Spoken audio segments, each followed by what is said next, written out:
It's Two on the Aisle with me, Charles Gross, and Leslie Hoban Blake. Tonight, reviews of The Encounter, Nat Turner in Jerusalem, and an interview with Maestro's Hershey Felder. Ladies and gentlemen, welcome to Two on the Aisle.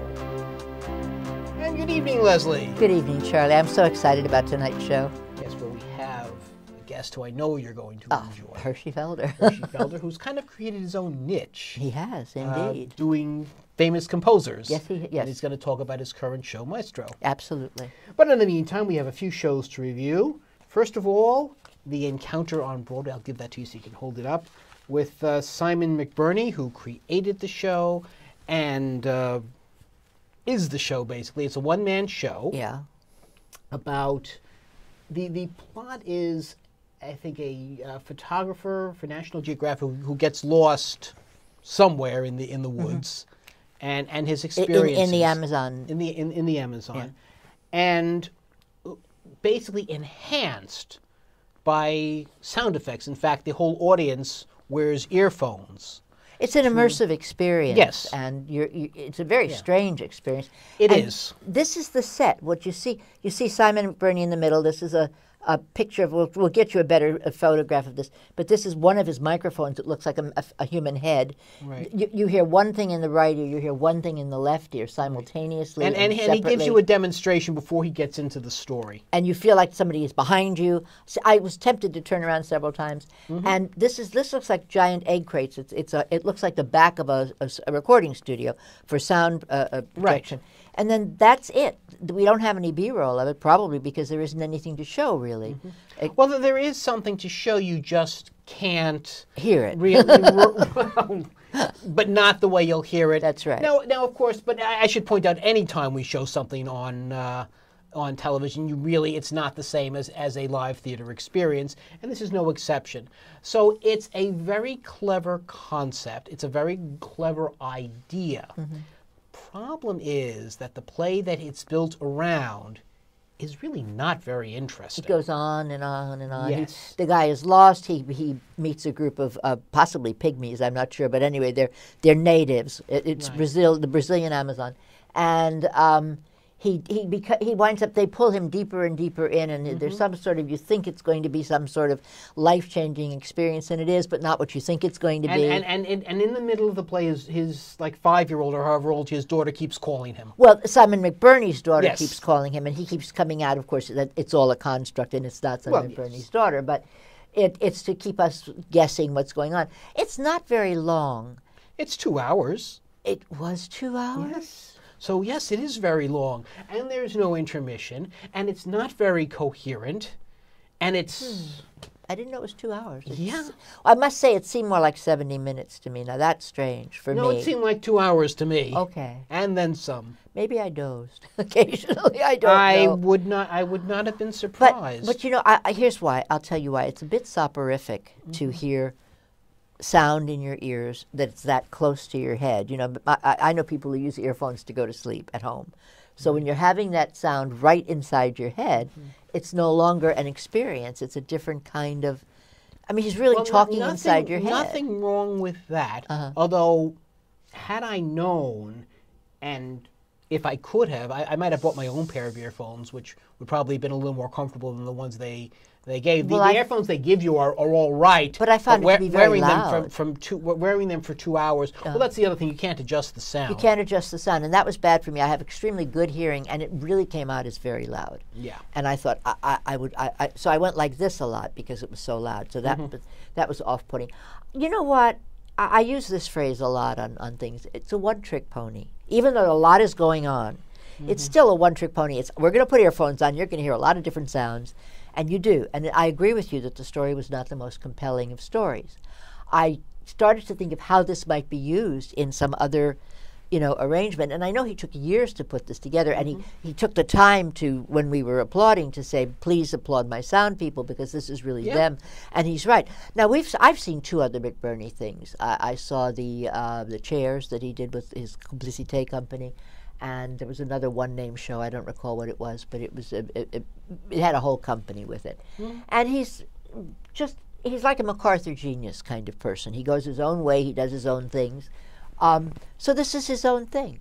And he got it to Broadway somehow. I would consider it an off-Broadway show. I said that about Curious Dog, Incident of the Dog. I would disagree. Curious belonged on Broadway. Well, because number obviously, one, people came, a so. Broadway budget was required, probably. Okay. For all the effects, and it's an excellent example to bring up, because here you had these amazing and creative effects, but it was all for the story. It all enhanced a wonderful story. Here you have some amazing, you admire the effort. Right, You absolutely. admire Simon's wonderful tour de force performance, but the result is I not agree. very impressive. I agree. In fact, if we could split this and give a certain number of playbills for the effort, Yeah. and then a certain number of playbills for the what actually happened. I give him 4 for the effort, but but the result is 2.5. I would, I don't always agree with you on numbers, but I think I actually do agree with you this time. Definitely a 4 for effort and 2-ish for the final result, and that's sad because it's. Yes. And But it's nice that someone is experimenting like this. Although when you think about it, nothing he does is cutting edge. no. Curious Incident of Dog at Night, I would call what they did cutting edge. Yes. This is not cutting edge. The technology, And the it was wherewithal also to visual. do this It was not just it was the visuals has been around for years. Yeah. It's just he put it together. Look, puppetry has been around even longer. And look what The Lion King did Right, with it. So right. you can create something It was amazing. with Julie Taymor. Yes. That was that but happened. here, again, it's the effort, wonderful. The result, The not critics so much. the critics, quote whoever I think they we're are. the critics. I was going to say the critics, whoever they are, Okay. are split on this. But of course, Ben Brantley just loved it. So people are going to go. Ben Bradley can be wrong. So the next show that we have to talk about is at the New York Theater Workshop, and of course their programs just say New York Theater Workshop. But this one is called Nat Turner in Jerusalem, and the Jerusalem is Southampton County, Virginia. This is a revolution that took place in 1831, and the revolution or the rebellion that happened was Nat Turner was a slave. Massacre would also be a good Yes, word massacre for it. is certainly a word for it. Nat Turner was a slave who was also a preacher, and his job was to go from town to town with his master, who would be paid for his services, and he would read only the passages in the Bible to the slaves that would make them obey their masters. But he had access to reading and access to the Bible, and the Bible also said, the last shall be first and the first shall be last, and you're not supposed to have to take this, basically, is what the rise up and an eye for an eye. Basically, this is on the last day of his life. He's incarcerated. And he is meeting. He also had a Joan of Arc complex. He said God talked to him. He had voices in his head, and he killed dozens of people, including everybody who was or had claimed to be his master. Killed 12 men, 19 women, and 24 children, Right. including the last owner of his, who was a child, a 10-year-old child. 10-year-old child. Yeah. And the play consists of Turner talking/preaching to Thomas R. Gray, a lawyer who took down his confession, and basically that's the only real record we have of him, and his jail guard. And Now, the guard and Thomas are both played by Rowan Vickers, a nice Rowan young Vickers, actor. Philip James Brannon is Nat Turner. Both We of have them some give- footage of this. We have some footage. All right, let's take a quick look at Nat Turner in Jerusalem. You all seem to ask the same questions. It's as if you think, maybe if I ask him like this, his answer will change. Maybe if I ask him in a loud voice, his answer will change. Or maybe if I ask him while brandishing my gun, his answer will change. Or maybe if I ask him after sundown, his answer will change. The sun is down, Thomas Griff. Indeed it is. That was my last sunset. I was planning to look out the window there and see it off over the hill. I won't be able to watch it rise. There is no eastern window. That was my sunrise as well. You don't seem so upset. I suppose I am not so upset. Why should I complain? Where I am going, the sunrises are infinite. Okay. And now- as you can see, I mean, there's not much that can happen. It's a little square. He sits, he and stands, there's not he much talks. that does happen. Turner gets a much more sympathetic portrayal than he deserves, quite frankly. And all he does, and he basically spends the whole show, it's not a long show, but it sure seems very long. He basically preaches, and he talks to the guard, and he talks to the lawyer, and nothing much changes. Well, nothing is going to change over the show. But the lawyer is then trying to get him. Shorten the show. It's only a 70-minute show. The lawyer is trying to get him. That's too long. The lawyer is trying to get him to tell him if there are any other slaves out there, any other rebellions that are going to happen. None ever did, because the justice was so swift afterwards that dozens and dozens and dozens of slaves were hung and massacred, and but the thing is that in history books you don't know anything about Nat Turner. There was a book called Confessions of Nat Turner when I was in college. Wasn't that by Gray or no. someone else? It was probably based on Gray's thing. Well, I think everything by a famous writer whose name I can't remember now. But anyway, the point of the story is that tomorrow. This is Nathan Allen Davis, by the way. Yes, I'm sorry. This is the writer of this, and it's well constructed. You didn't care for it, but I found it. I did not. I found it almost compelling. Let's put it that way. But really quickly, what I wanted to say is there's something in the air, because tomorrow, a movie called Birth of a Nation, an ironic use of the title of Birth of a Nation, which was about the rise of the Klan, is now the story of Nat Turner. And it's bloody, bloody, bloody. And I preferred the play to the film only because it made me use my mind, and when they talked about chopping up children, I got enough. I didn't have to see it done. And that's, it really happened. So you can say whatever you want to. I don't know. I got very emotional about it. I know that they did make him seem very heroic. The movie also makes him seem very heroic. But not necessarily sympathetic. And he doesn't speak so much about what he did. He doesn't speak so much about the injustices that have been done to him, or the injustice that he's did to other people. He speaks about, the sun rises, and this. He's very philosophical. He bases it on the fact that God told him to do it. He never mentions Isaac and Abraham. That's the Joan of Arc complex. Well, I think there's another word for it besides Joan of Arc. Yes, it could also be that he was nuts. I don't know. He could have been hearing voices. That's a definite possibility. You go on a killing spree like that, it's not. But he was charismatic of. Enough. People followed him, and again, all of them got killed. And that doesn't show up here. He is not a very interesting character as portrayed here. Neither are the other two characters in the play. There's really not much that it has to say. It says, okay, I am a very deeply religious, I'm a philosophical man, and after 70 minutes, which is not a long play, you realize that there's nowhere that they're going with this. Well, it's the last night of a man's life. That's the time, I guess, when men get philosophical, or whatever. But that doesn't necessarily make it entertaining. No, I didn't say that. So, I'm not sure why this was. I don't know what's in the zeitgeist right now that there would be both a play and a movie about Nat Turner at this moment in time. I don't know. Could simply be a coincidence. Look at what's going on. What's in the world. What's your conclusion? I would separate it out. I think the performances are better than the material. I would give it, somewhere in the neighborhood of late 2s, high 2s, low 3s for the performances. I would say the performances are competent, and I certainly was not impressed with the material. I would give this 2.5. Okay. Turning to a brighter subject. Yes.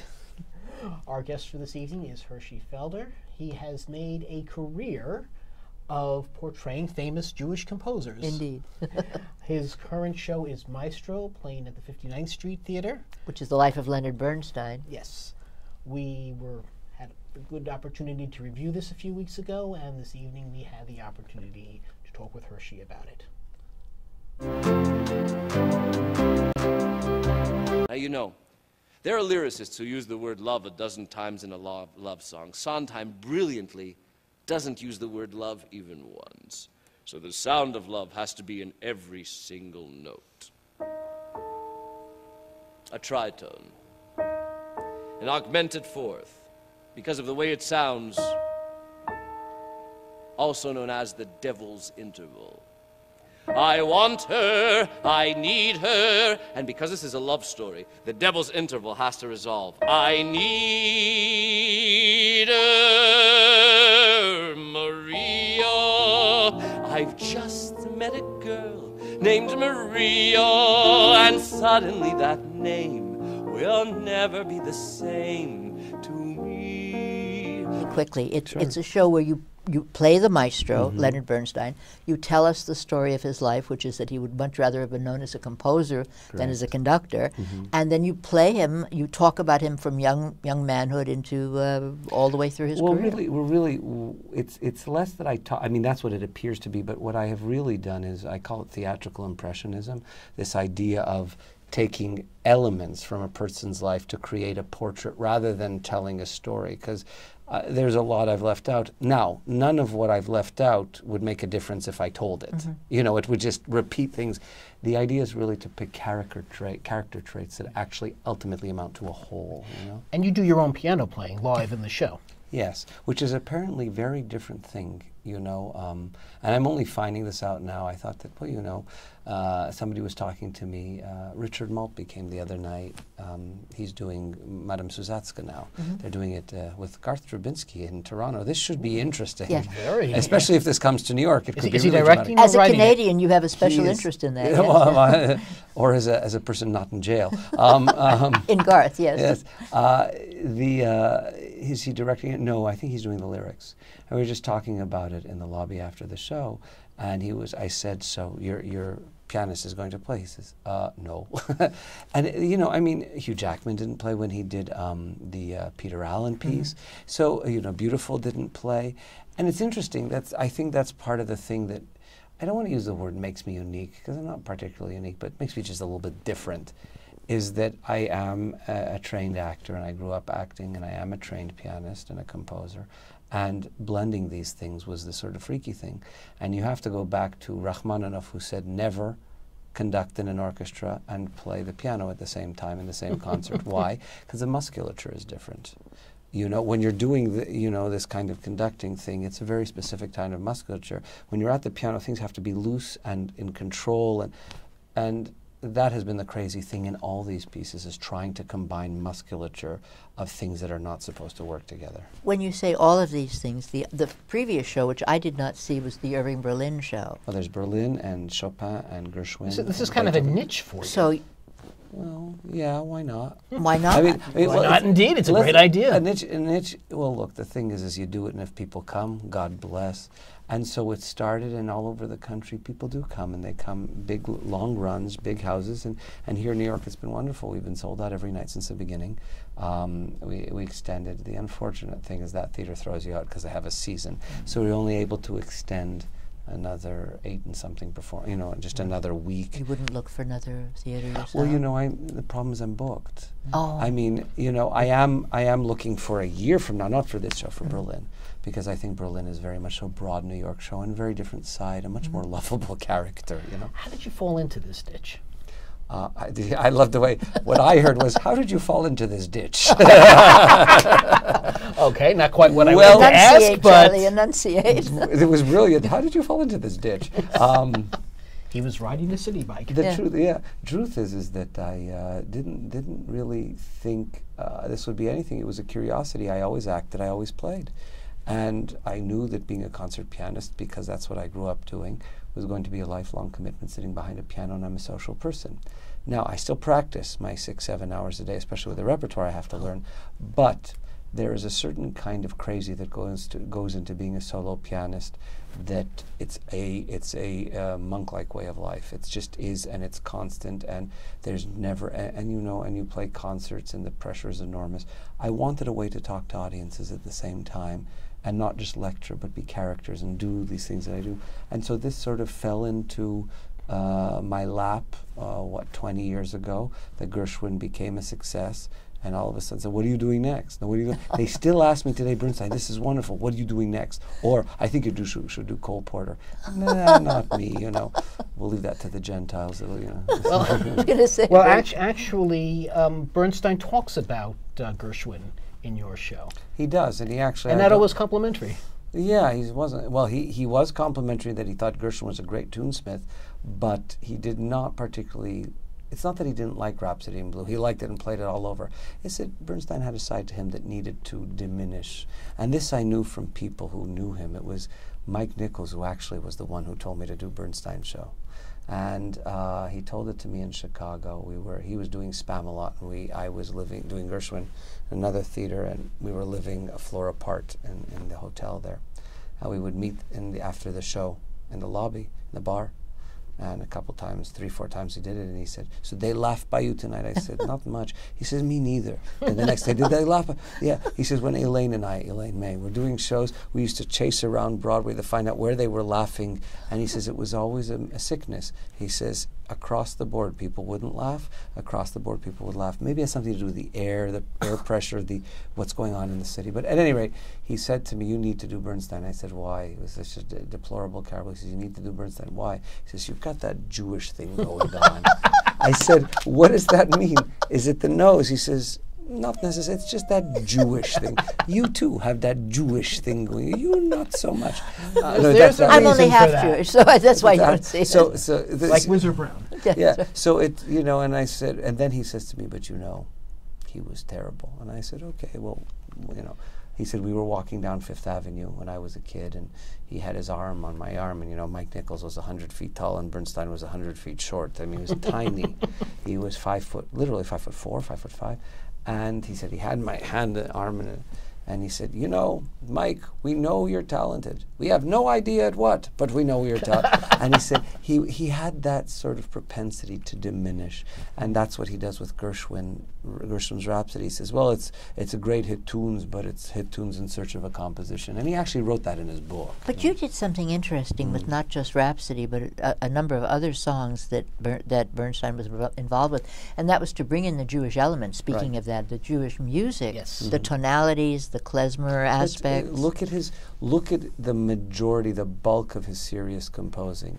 Even if you look at Chichester Psalms, it uses a Jewish psalm in it, and Chichester Psalms doesn't sound like it should have, a Jewish psalm in it. And his first symphony, it has Eicha in it, and his, which is the traditional lamentation in the summertime for the loss of the temple. And then you look at his Kaddish Symphony, in memory of John F. Kennedy. You look at his Mass. The Mass is sort of functions around anti-Catholic things as opposed to Catholic. So it's very Jewish, and he was very Jewish, and he studied. But I think, it comes down to the very basics. He wanted to be approved of by his father and up until the day he died. And his father was tough until the day he died, and so I've been told by the children. Well, you have a great story about the father when people asked him, why did you oppose his music career? Yeah. And he answered. The critics in the green room after massive success at his debut when he was 25 years old at Carnegie Hall. The critics gather around him and says, "Why did you oppose?" He says, "Well, how was I supposed to know that he was Leonard Bernstein?" I grew up like Bernstein grew up. You get a serious job, you make serious money, then you can do what you want.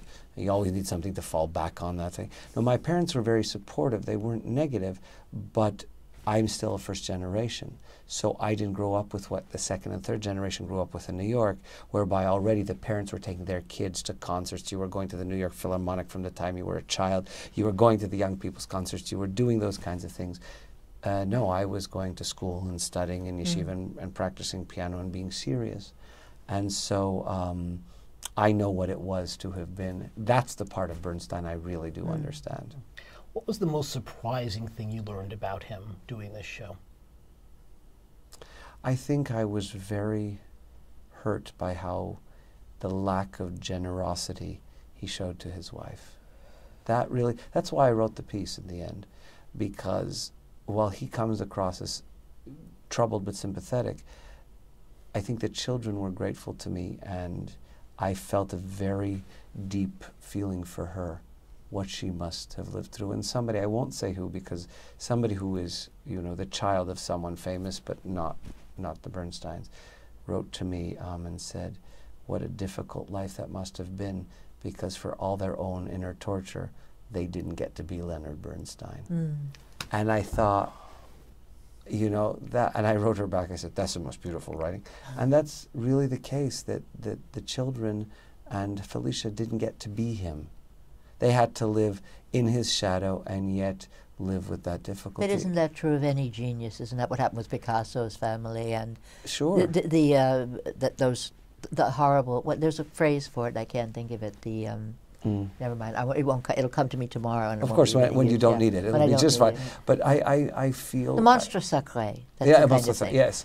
Absolutely, and that's who he was, and I felt very deeply for that. You know, the notion of what it is to be the around the monstre sacré, so so to speak, and I thought that should. And the kids, they came last week. You know, all three of them in one show. Really? That was really something. And that was their first time. No, Alex had seen it before, but Jamie and Nina had not seen it. They knew about it. They had read it, and they knew me, but they'd not seen it. And I was very, very, very moved to have them there, because doing this stuff for them was, you know, and then having pictures of their mother up there, and they said, thank you for that. Because people didn't know that she was the glue to this whole thing, and then he publicly abandoned her. But more than that, he publicly humiliated her.